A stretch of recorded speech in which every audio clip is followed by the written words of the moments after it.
дар Сингапур рӯзторӯз сатҳи сироятшавии сокинон ба бемории COVID-19 афзоиш ёфта, давоми 24 соати сипарӣ шуда, табибон 14228 ҳолати гирифторшавии сокинон ба шакли нави ин вирус ва 8 ҳолати фавтро сабт намуданд. Вобаста ба ин дар минтақаҳои гуногуни кишвари мазкур маҳдудиятҳои зидди эпидемиологӣ пурзур карда шуданд. ҳукуматдорони Сингапур изҳор медоранд, ки дар сурати коҳиш ёфтани сатҳи гирифторшавӣ маҳдудиятҳо марҳила ба марҳила бекор карда мешаванд. Табибон барои пешгирӣ аз паҳншавии бемории сироятӣ аҳолиро иммунизатсия мекунанд. Коршиносон иброз медоранд, ки иммунизатсия роҳи асосии паст кардани шиддати сироятшавӣ ба бемории COVID-19 мебошад. Дар Сингапур аз оғози ба қайдгирии вируси сироятӣ инҷониб 85% аҳолӣ иммунизатсия карда шудааст. Табибон ба он назаранд, ки дар сурати ҳар чӣ зудтар иммунизатсия намудани аҳолӣ аз бемории COVID-19 вазъи эпидемиологӣ дар ҳудуди кишвар хуб мегардад.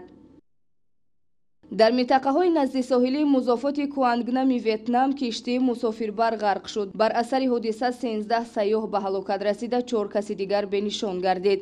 Аз ин сабаб афзоиш ёфтани шумораи ҳалокшудагон аз эҳтимол дур нест. Кормандони хадамоти дахлдор зимни корҳои ҷустуҷӯӣ 22 нафарро наҷот доданд. ҳангоми ғарқ шудани киштӣ дар дохили он 39 нафар қарор доштанд. Барои пайдо намудани бенишонгаштагон, кормандони хадамоти наҷотдиҳӣ тавассути киштиҳо фаъолият доранд. Сабабҳои ғарқшавии киштии мусофирбар муайян нест.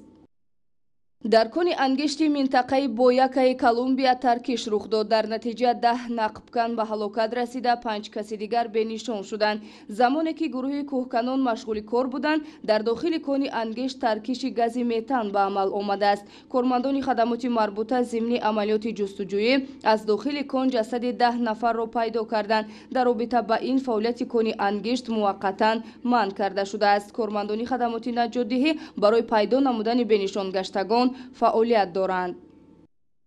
аз оғози соли равон то ҳол дар минтақаҳои гуногуни Нигерия аз табларзаи Ласса 86 нафар ба ҳалокат расида, 91 каси дигар бо нишонаи сироятшавӣ ба табларзаи мазкур дар беморхонаҳо бистариянд. Агентии иттилооти ТАСС такя ба маълумоти намояндагони Вазорати тандурустии Нигерия хабар медиҳад, ки гирифторшавии сокинон ба табларзаи Ласса дар 14 штати кишвари мазкур ба қайд гирифта шудааст. Табларзаи Ласса сироятӣ буда аз одам ба одам мегузарад. аломатҳои асосии табларзаи мазкур баланд гардидани ҳарорати бадан ва дарди сару мушакҳо мебошад. намояндагони Вазорати тандурустии Нигерия барои пешгирӣ аз паҳншавии табларзаи Ласса дар кӯчаву хиёбонҳо корҳои профилактикӣ роҳандозӣ менамоянд. табларзаи мазкур бештар ба кӯдакон, пиронсолон ва нафароне ки аз бемориҳои роҳи нафас азият мекашанд хатар дорад. дар як фермаи мурғпарварии минтақаи қисми шимолии Ҳиндустон хуруҷ намудани зукоми мурғ ба қайд гирифта шуд. вобаста ба ин масъулини фермаҳои мурғпарварӣ беш аз 25 000 сар мурғро нобуд мекунанд. кормандони хадамоти марбут барои пешгирӣ намудани паҳншавии зукоми мурғ дар фермаҳои мурғпарварӣ корҳои профилактикӣ мегузаронанд. аз паҳншавии зукоми мурғ 109 хоҷагидор муфлис шуданд. як моҳ қабл низ дар як минтақаи штати Махараштраи Ҳиндустон вобаста ба хуруҷ намудани зукоми мурғ садҳо сар ҳайвони хонагӣ талаф ёфта буданд.